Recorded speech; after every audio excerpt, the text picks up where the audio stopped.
Thank you, Mr. Chairman. Today's hearing will focus on the consumer experience in a reformed housing finance system.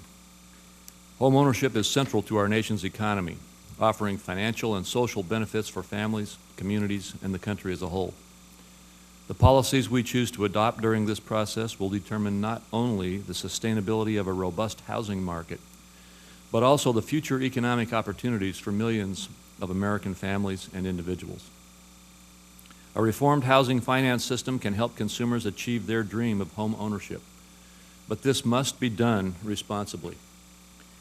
Doing this in a sustainable manner requires strong underwriting, as well as real estate contracts which can be expected to protect the rights of all parties. Failing to meet these two critical objectives will increase the risks and costs to both taxpayers and consumers. One of the major causes of the financial crisis was a significant deterioration in underwriting standards.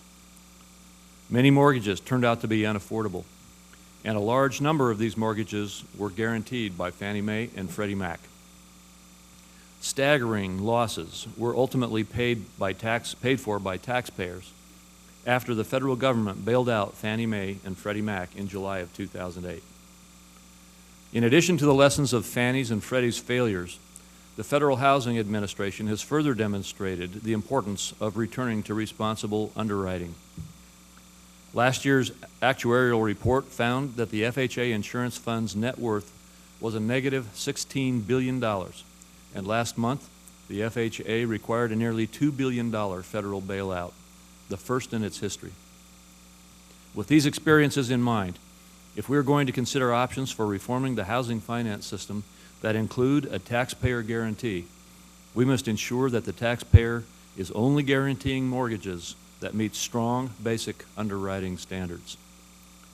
A bipartisan coalition of the Banking Committee senators has introduced S. 1217.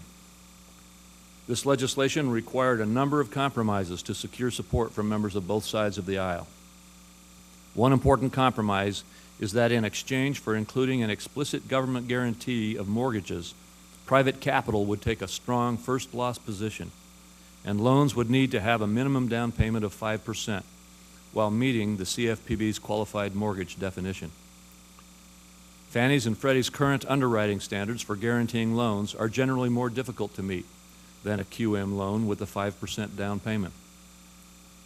Further, to my knowledge, no one is proposing to prohibit lenders from making loans that do not meet this standard. Existing proposals merely affirm that taxpayers will not be on the hook if those loans fail. In addition to protecting taxpayers, it's also important that the future housing system ensures there is adequate liquidity in the market so that qualified borrowers have ample access to mortgage credit. An essential element of ensuring that credit availability is preserving our system of secured lending in which a borrower's home is seen as adequate collateral for the mortgage that the borrower seeks. Some have proposed very prescriptive laws and regulations regarding how a mortgage can be serviced, including numerous restrictions on how the collateral could be obtained in the regrettable event that a borrower could not maintain his or her obligations. Currently, servicing reforms are already being implemented. The CFPB issued new servicing rules earlier this year, and the National Mortgage Settlement last year established new service standards for the nation's largest servicers. None of us like the idea of any borrower losing his or her home, and none of us have forgotten nor excused legal and contractual violations of the past.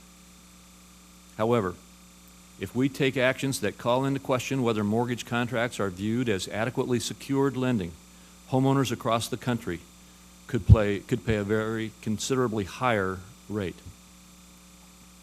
I look forward to hearing from today's witnesses and working with the chairman and the other members of this committee as we address these critical issues. And again, I thank you, Mr. Chairman, for holding this hearing.